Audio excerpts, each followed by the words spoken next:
Évangile de Jésus-Christ selon saint Marc. En ce temps-là, Hérode avait donné l'ordre d'arrêter Jean le Baptiste et de l'enchaîner dans la prison, à cause d'Hérodiade, la femme de son frère Philippe, que lui-même avait prise pour épouse. En effet, Jean lui disait « Tu n'as pas le droit de prendre la femme de ton frère !» Hérodiade en voulait donc à Jean, et elle cherchait à le faire mourir, mais elle n'y arrivait pas, parce qu'Hérode avait peur de Jean. Il savait que c'était un homme juste et saint, et il le protégeait. Quand il avait entendu, il était très embarrassé, cependant il écoutait avec plaisir. Or, une occasion favorable se présenta quand, le jour de son anniversaire, Hérode fit un dîner pour ses dignitaires, pour les chefs de l'armée et pour les notables de la Galilée. La fille d'Hérodiade fit son entrée et dansa. Elle plut à Hérode et à ses convives.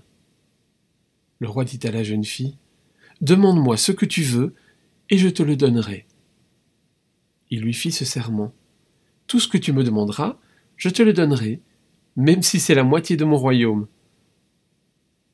Elle sortit alors pour dire à sa mère « Qu'est-ce que je vais demander ?»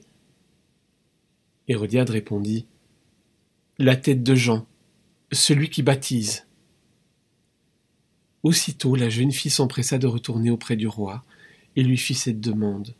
« Je veux que, tout de suite, tu me donnes, sur un plat, la tête de Jean le Baptiste. » Le roi fut vivement contrarié, mais à cause du serment et des convives, il ne voulut pas lui opposer un refus.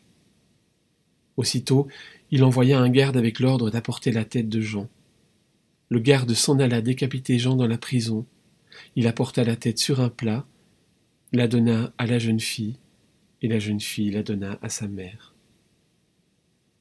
Ayant appris cela, les disciples de Jean vinrent prendre son corps et le déposèrent dans un tombeau.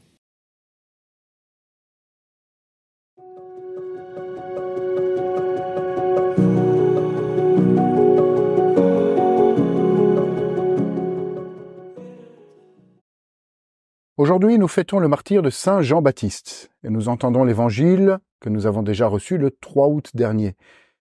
Jean-Baptiste est aussi appelé le précurseur, celui qui annonce la venue de Jésus, ou comme le prophétisa Isaïe, il est celui qui prépare le chemin du Seigneur.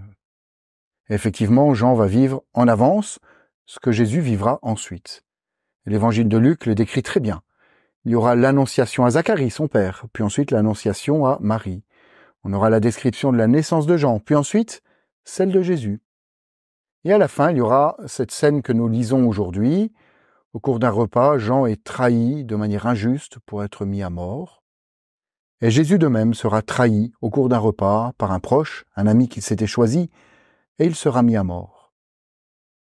La mort et la résurrection de Jésus donnent du sens à la mort de Jean-Baptiste et à nos propres souffrances. Nous savons que par sa mort, il a vaincu la mort. Par ses blessures, nous sommes guéris. Alors aujourd'hui, avec l'intercession de Jean-Baptiste, présentons à Jésus nos propres blessures, nos propres morts intérieures, pour qu'il puisse en prendre soin et agir avec puissance.